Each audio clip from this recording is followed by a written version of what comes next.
ආයිබෝවන් සුබ දවසක් සියලුම ශ්‍රී ලාංකිකයන්ට.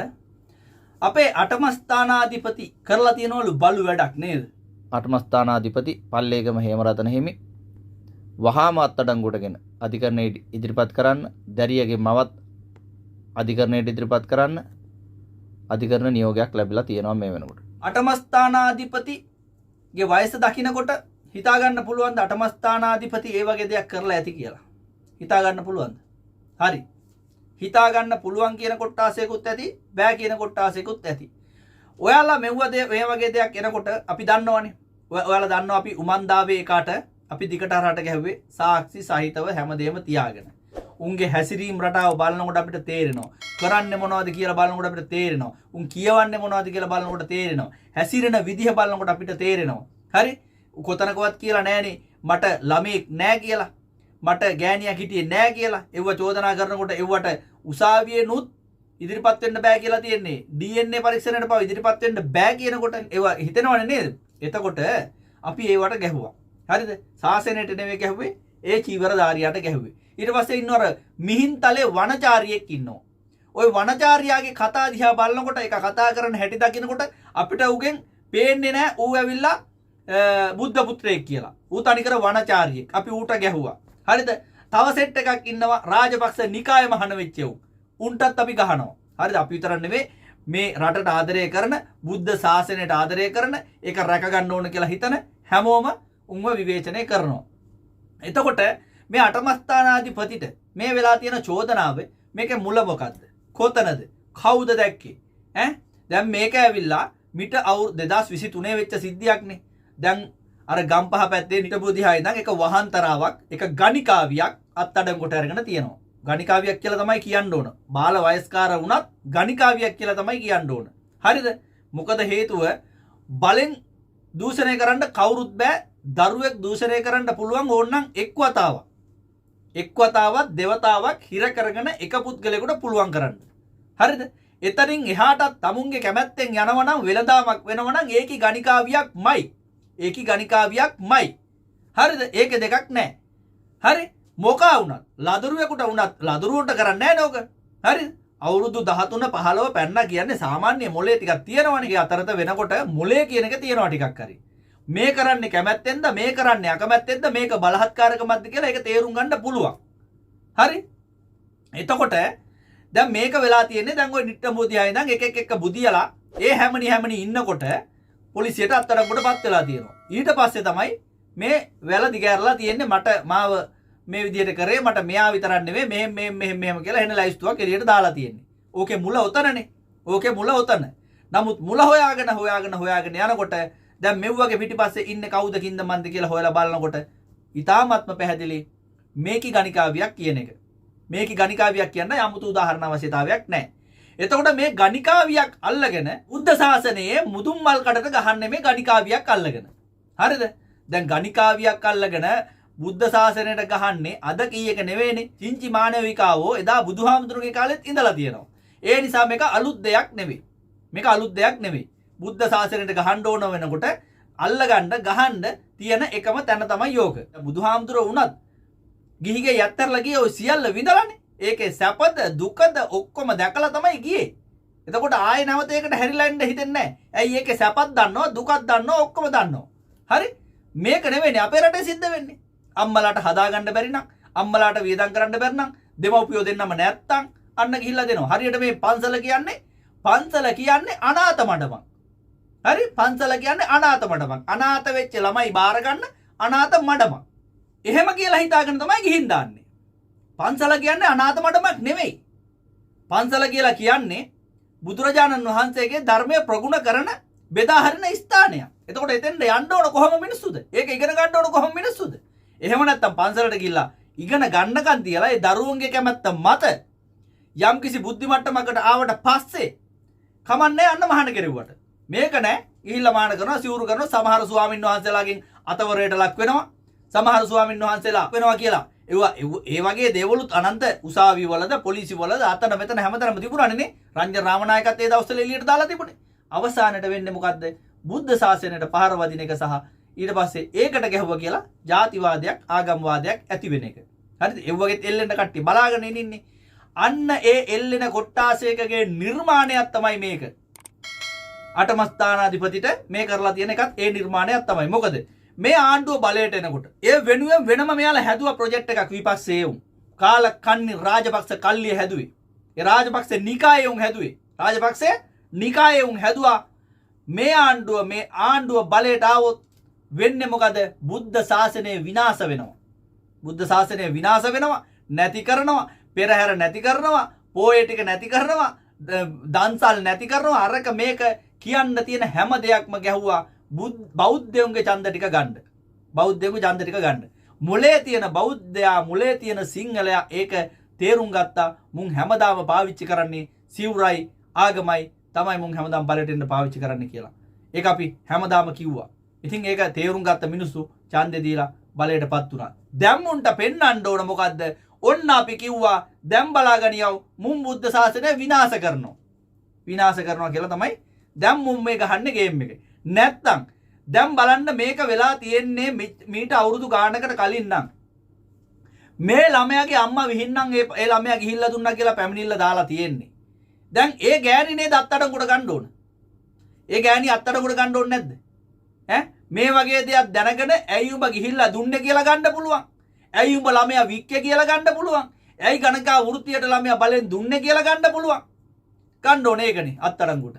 පරීක්ෂණ කරන්න ඕනේ වුවද? මේ අවුරුදු 70කට එහා ගියපු ස්වාමින් වහන්සේ නමක්, සීනි තියෙන ස්වාමින් වහන්සේ නමක් ඇයි මේ ගහන්නේ? ඒ ස්වාමින් වහන්සේට නෙමෙයි. ගහන්නේ බුද්ධ ශාසනයට.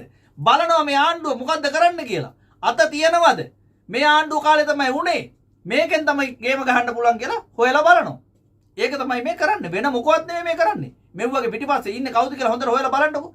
දැන් මේක කවුරුද දැන් මේ ගැන කතා කරනවද? වොයිස් කට් දෙනවද? නෑ නේද? කිසි කෙනෙක් වොයිස් කට් එකක්වත් දෙන්නේ නෑනේ. ඇයි ඒ දෙන්නේ නැත්තේ? ඇයි දෙන්නේ නැත්තේ? එයාලා බලනවා දැන් මේකට මොකද්ද කරන්නේ කියලා. මේකට මොකද්ද කරන්නේ කියලා. මේක පිටිපස්සේ කවුද ඉන්නේ?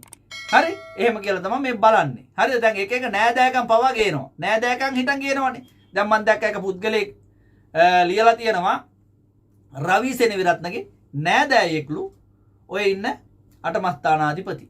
හරි? රවි සෙනවිරත්නගේ නෑදෑයෙක්ලු. ඒ වගේම තව එක එක ඒවා කියනවා. මෙතනදී ශාසනයේ යම් කිසි දෙයක් වෙනකොට වගකීම තමයි මෙව්ව හොයලා බලලා කටයුතු කරන එක ඔය නිකායවල වල ඉන්න මහානායක හිමිවරුන්ගේ. මොකද හේතුව ශාසනයට ආණ්ඩුවකින් යම් කිසි නීතියකින් කටයුතු කරන්න කලින් මේවා හොයලා බලන්න ඕන. ඇත්තද නැත්තද තරාතිරම නොබලා පහ කරන්න ඕන.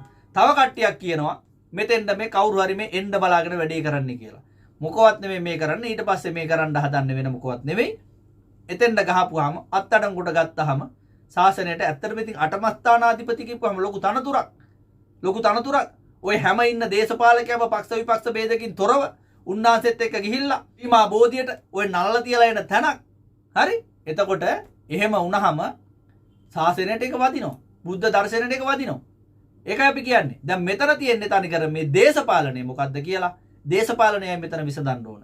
ඒ වගේම අර ගණිකාවිය අත්අඩංගුවට ගත යුතුයි.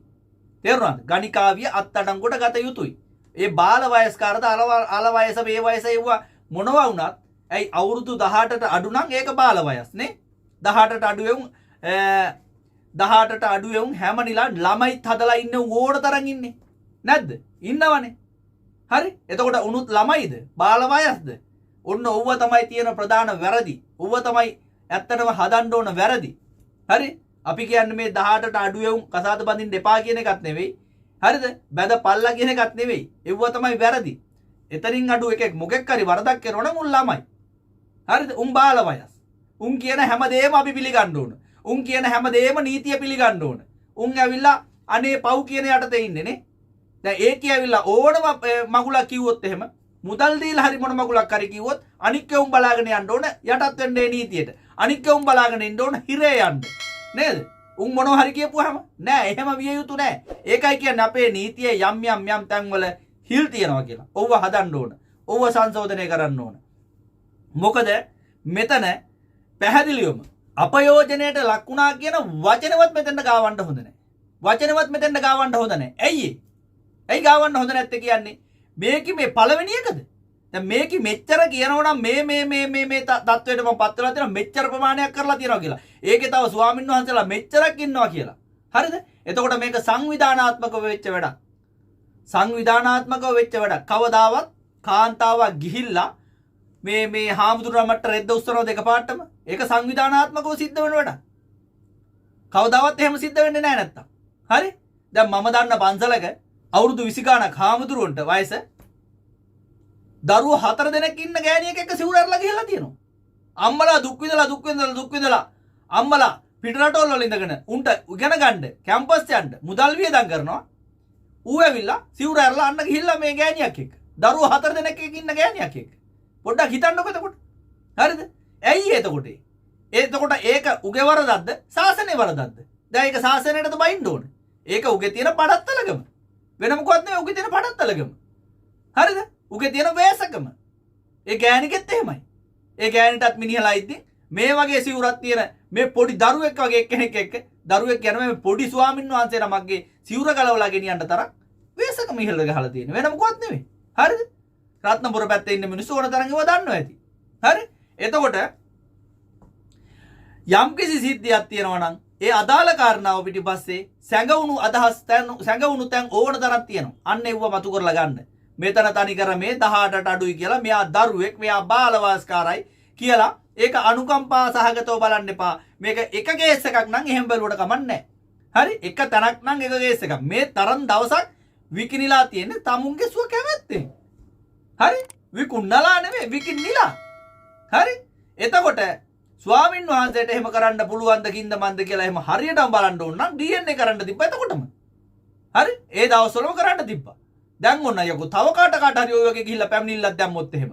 හරිද? මට හාමුදුරුවොත් එක්ක හාමුදුරුවෝ මටත් කෙරුවා කියලා ඔක්කොමලා ගිහිල්ලා දායි. හරිද? තව ඕනනම් අන්‍යාගමිකයෝ කියා ගන්න අය ඉන්නවනේ අර ආතාවකටත් පුළුවන් ගිහිල්ලා කියන්න මටත් මෙහෙම කෙරුවා කියලා. හරි? මටත් මෙහෙම කෙරුවා කියලා ගිහිල්ලා පැමිණිලි දාන්න පුළුවන්. මොකද? දැන් අවුරුදු ගානකට කලින් කරපු දෙයක්. දැන් DNA කරුවා කියලා හොයාගන්න බෑ. මොකද ඕක ඇතුලේ හිර වෙලා තියෙනවා.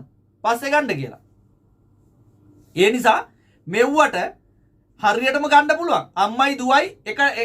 අම්මයි දුවයි මාසයක් දෙකක් ඇතුලේ දාලා තිබ්බනම් කාමර දෙකක මෙව්වගේ පිටිපස්සේ හිටියේ මොකಾದ? ඉන්නේ මොකಾದ? උඹලට කිව්වේ මොකಾದ? හැම එකක්ම මන්න හොයලා ගන්න පුළුවන්. හරි? හැම එකක්ම හොයලා ගන්න පුළුවන්.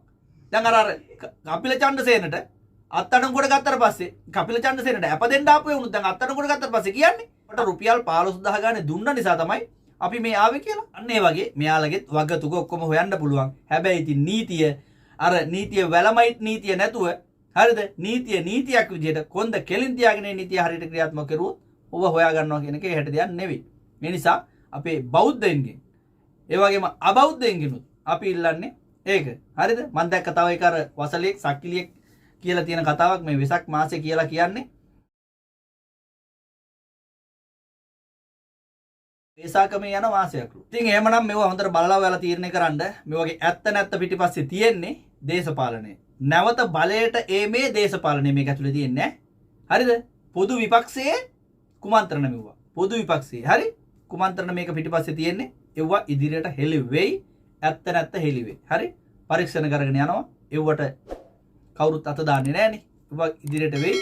ඒ වගේම ඔය රාජපක්ෂ නිකායේ ඉන්නේ උන්ගෙන් කරුණාකරලා පරිස්සම් වෙලා ඉන්න මාධ්‍ය වේදිකෝ ඒ උන්ගේ දෙන වොයිස් කට් වලට හොඳට අහුම්කම් දෙන්න. එහෙමනම් සියලු දෙනාට බලන්න මේවා ෂෙයා කරන්න. ඒ වගේම channel එකත් subscribe කරගෙන යන්න. බොහොම ස්තුතියි රැඳී සිටියට.